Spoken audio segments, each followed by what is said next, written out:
शहरों के नाम बदलने को लेकर अबू आजमी ने दिया बड़ा बयान। शहरों के नाम बदलने से नुकसान होगा, यह कहना है अबू आजमी का। पत्रकार वार्ता में बोले सपा के विधायक, नाम बदलने से किसी का विकास नहीं होगा, उल्टे हजारों रुपए का नुकसान होगा। शहरों के नाम बदलने से नुकसान होगा, यह कहना है अबू आजमी का। समाजवादी पार्टी के विधायक अबू आसिम आजमी ने कहा कि आज सरकार इस्लाम से जुड़े शहरों के नाम बदल रही है। नाम बदलने से किसी का विकास नहीं होगा, उल्टे हजारों रुपए का नुकसान होगा। भारत चीन युद्ध के दौरान मीर अली उस्मान ने तत्कालीन प्रधानमंत्री लाल बहादुर शास्त्री को युद्ध में सहायता के रूप में 6 टन सोना दिया था। उस्मान द्वारा खोले गए शिक्षण संस्थान में पीवी नरसिंह राव, पूर्व केंद्रीय मंत्री शंकर राव चौहान की शिक्षा हुई है। ऐसे व्यक्तियों के नाम पर शहर का नाम उस्मानाबाद रखा गया था। वह शनिवार को यहां आयोजित पत्रकार वार्ता में बोल रहे थे। उन्होंने कहा कि पहले देश में गंगा जमुनी संस्कृति थी, हिंदू मुस्लिम में एकता थी। देश की हालत सुधरने की बजाय बिगड़ती जा रही है। रेलवे, एयर इंडिया और कुछ अन्य सार्वजनिक उद्यमों का निजीकरण किया जा रहा है। इसमें सिर्फ 1% मुस्लिम समुदाय के लोग कार्यरत हैं, लेकिन 88% हिंदू समुदाय के लोग रेलवे, एयर इंडिया कंपनी में हैं। इस प्रकार कोई 1% खो देते हैं तो हिंदू बहुत कुछ खो रहे हैं। इसीलिए सरकार की नीति का विरोध करना जरूरी है। बेरोजगारों के लिए कुछ गतिविधियां लागू की जाती तो सभी समुदायों के युवाओं को उनका लाभ मिलता। ऐसा पत्रकारों से वार्तालाप करते हुए अबू आजमी ने कहा। इस समय शेख मसूद, खलील सैयद और अन्य उपस्थित थे। बहुत बहुत स्वागत, शुक्रिया, धन्यवाद करना चाहता हूँ। चलिए इसी बहाने कम से कम आप लोगों से मुलाकात हुई, खुशी हुई। तो कहते हैं ना, बड़ी दूर से आया हूँ, प्यार का संदेश लेकर आया हूँ। मैं मुंबई में नहीं बल्कि पूरे देश में ये कोशिश कर रहा हूँ। मेरी आवाज़ में कितनी ताकत है वो तो बाद में मालूम पड़ेगा कि इस देश के अंदर जो गंगा जमुनी तहजीब है वो ख़त्म ना होने पाए। हमने बचपन से देखा है कि हम सब हिंदू मुस्लिम हमेशा मिलकर रहते हैं। मैं गांव का रहने वाला हूं, यूपी के। मुझे याद है कि जब गांव में किसी मुस्लिम की शादी होती थी तो हिंदू भाई भी अपने घर में गेहूं और आटा पीस के रखता था। कभी गांव में आई हुई बारात का अपमान न हो जाए, कोई आटा कम, क्योंकि गाँव में चक्की नहीं रहती थी, 5-5 किलोमीटर दूर जाना पड़ता था। मस्जिदों के बाहर औरतें, हिंदू औरतें गिलास में पानी लेकर खड़ी रहती थी, बच्चे को गोद में लिए रहती थी कि भाई दुआ कर दो, मेरा बच्चा बीमार है, अच्छा हो जाएगा। ये आपस में ताल्लुकात थे, भाईचारगी थी। ईद और बकरीद, होली और दिवाली सब मिल के मनाते थे। परंतु 2014 से हमारे देश में ग्रहण लग गया। यानी हमेशा सिर्फ एक ही बात होती है कि इस देश में हिंदू और मुस्लिम को लड़ाओ। और अगर जब प्रधानमंत्री जैसा आदमी, जो पूरे देश के प्रधानमंत्री हैं, किसी एक धर्म के नहीं हैं, वो एक फिल्म जो कश्मीर फाइल के नाम से है, जिसमें नफ़रत ही खाली है कि पंडितों को वहाँ से भगाया गया, मारा गया और मुसलमानों ने किया। अगर वो फिल्म का यहाँ प्रमोशन प्रधानमंत्री करेंगे तो इससे मोहब्बत नहीं बल्कि नफ़रत ही बढ़ने वाली है। अगर उस पर अगर रियल में कुछ हुआ है तो उस पर एक्शन लो, उस पर केस करो। लेकिन मैं देख रहा हूँ रोज़ाना किसी न किसी बहाने से जो है हिंदू और मुस्लिम को लड़ाया जा रहा है। मैं अपने मुस्लिम भाइयों से कहने आया हूँ, और किसी से डर के नहीं। सुन ले, ये बात पहले अच्छी तरह समझ लो। हम दुनिया में डरते किसी से नहीं, डरते हैं तो अल्लाह से डरते हैं, भगवान से डरते हैं। और हम किसी की मेहरबानी पर इस देश में नहीं रहते हैं। मेहरबानी हमें चाहिए तो अल्लाह की मेहरबानी चाहिए। आज जो है मैं मुसलमानों से कहना चाहता हूँ कि अभी हम देख रहे हैं कि जो जेनोसाइड कमेटी है पूरी दुनिया की, जो उनके चेयरमैन है ना, वो कह रहे हैं कि बहुत जल्द भारतवर्ष में जेनोसाइड यानी नरसंहार होगा, लाखों लोग मारे जाएंगे, नफरत फैलेगी। और भारतवर्ष इसमें 8 कदम आगे जा चुका है, थोड़ा सा बाकी है। और उन्होंने कहा कि हमने प्रधानमंत्री से को इन्फॉर्मेशन किया है कि मैंने पहले जिन जिन मुल्कों के बारे में ये बातें की थी उन मुल्कों में सही साबित हुआ है, लाखों लोग मारे। उन्होंने गिनवाया कौन कौन से मुल्क में ये हुआ है। इसलिए हम आज का इसका एक ही रास्ता है कि आपस में नफरत ख़त्म करो, मोहब्बत को बढ़ाओ।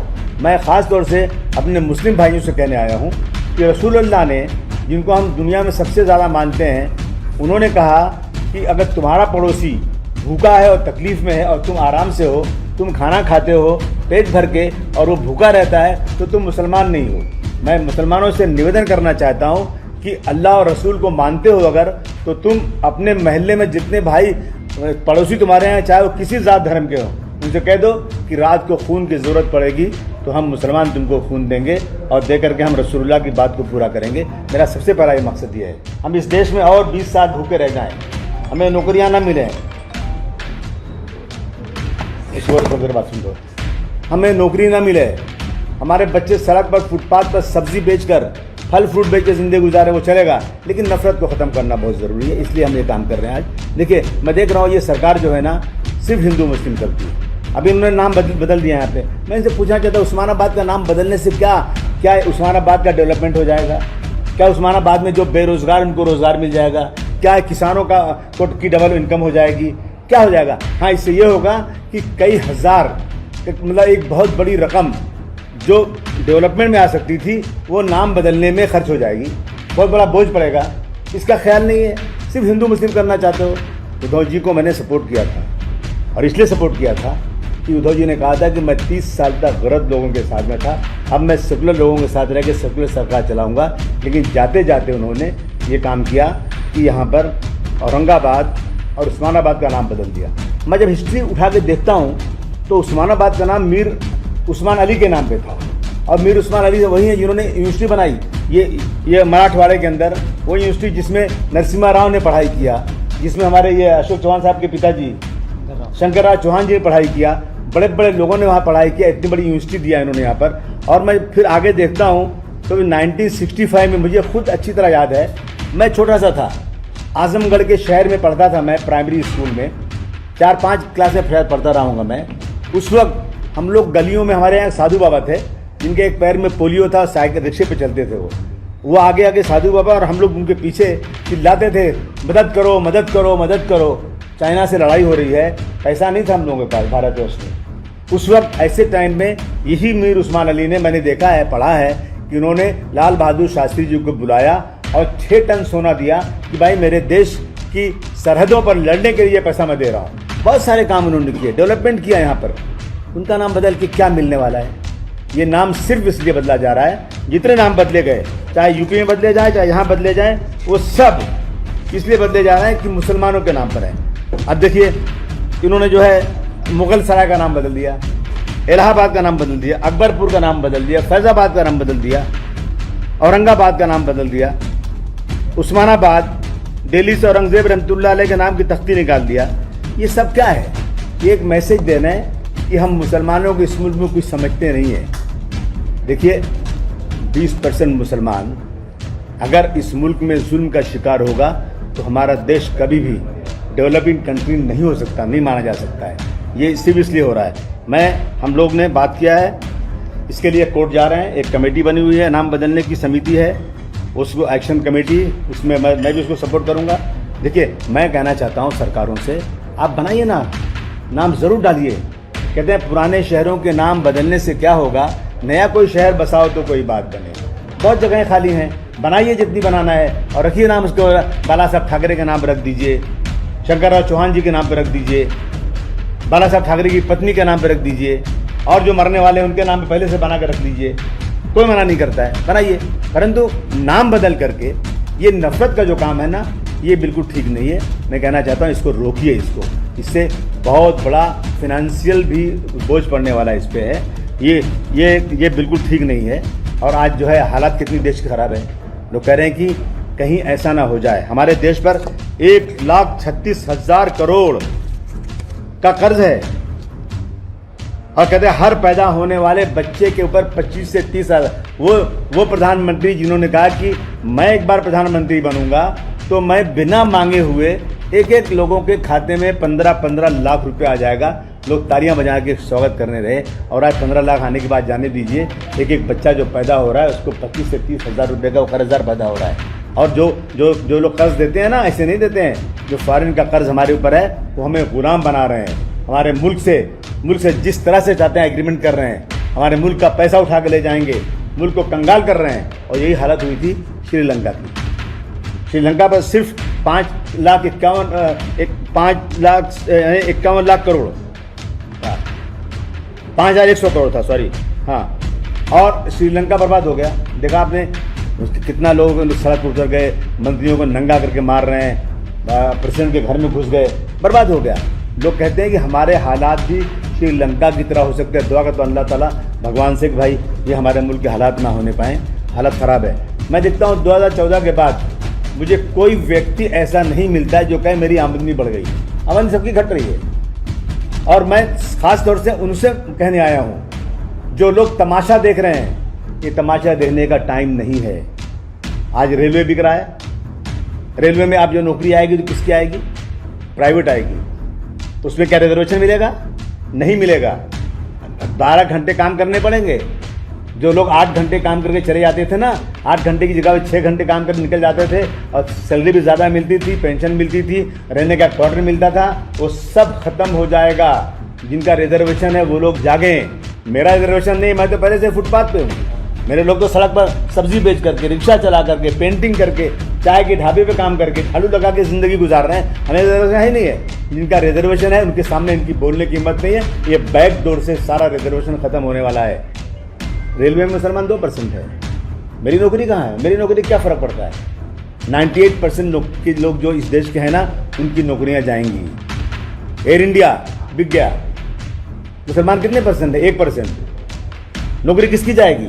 ये लोग जाग नहीं रहे हैं। ये हालत हो रही देश की। इसलिए लोगों को जागना चाहिए, डेवलपमेंट होना चाहिए देश का, नफरत खत्म होना चाहिए। हमारे देश से बहुत सारे बड़े पैसे वाले लोग, कई लाख लोग मुल्क छोड़ रहे हैं। हर घंटे कुछ लोग छोड़ के जा रहे हैं। आज तक कभी ऐसा नहीं हुआ था। कभी आपने सुना क्या कि कभी इस पर चर्चा हुई थी कि देश से लोग छोड़ के जा रहे हैं? आज चर्चा हो रही है इस पर, दे जा रहे हैं। आज इकोनॉमी बर्बाद होती जा रही है देश की। तो इन चीज़ों को ध्यान में देते हुए लोगों को इकट्ठा होकर के इस देश के संविधान को बचाना है। 2000 ये जो है पार्लियामेंट, प्राइम मिनिस्टर हाउस, वहाँ की बिल्डिंगें सब तोड़ी जा रही हैं। 28,000 करोड़ या 30,000 करोड़ का नाम है, 50,000 करोड़ से ज़्यादा खर्चा होने वाला है। क्या ज़रूरत थी अभी? जिस मुल्क में अस्पताल नहीं गांव में हो, जहां कोविड में दवाएं नहीं मिल रही हो, जहां लोगों की लाशों को जलाने के लिए लकड़ियां नहीं मिल रही हो, जहां लाशों को गंगा जमुना में फेंक दिया गया और कुत्ते खा रहे हैं उनको, उस मुल्क में इतनी आलीशान बिल्डिंग बना करके, इतना 1000 करोड़ लगा करके क्या मतलब? मैं खुला इसकी निंदा करता हूं और कहना चाहता हूं उन पैसों से गांव-गांव में अच्छे अस्पताल बने, गांव-गांव लोगों को नौकरियां मिलें।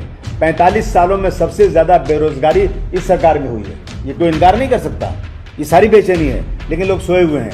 मैं कहना चाहता हूँ कि जलेंगे हम तो जल जाएगा सारा गुलसिता माली, जलेंगे हम तो जल जाएगा सारा गुलसिता माली, समझ मत सेने गुलशन में मेरा ही आशियाना है। मैं नहीं जलूंगा, जलेंगे और भी देश के लोग।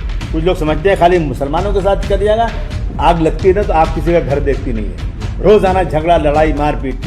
अभी देखिए बुरके पे पाबंदी लगा दिया। भाई बुरका एक धर्म का हिस्सा है, कुरान शरीफ मुसलमान मानता है। कुरान शरीफ के सूरह निस्वा में लिखा हुआ है कि मुसलमान औरतें जब घर से निकलो तो सर से लेके पैर तक चादर ओढ़ लो।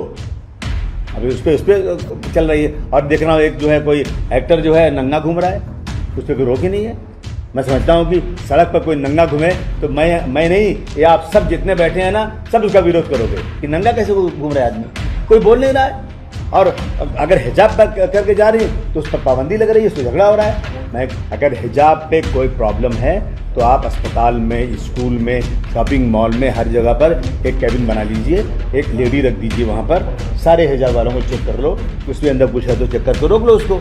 लेकिन सरदार जी लोग पगड़ी पहनते हैं, उन पर तो आपको क्यों नहीं ऑब्जेक्शन है?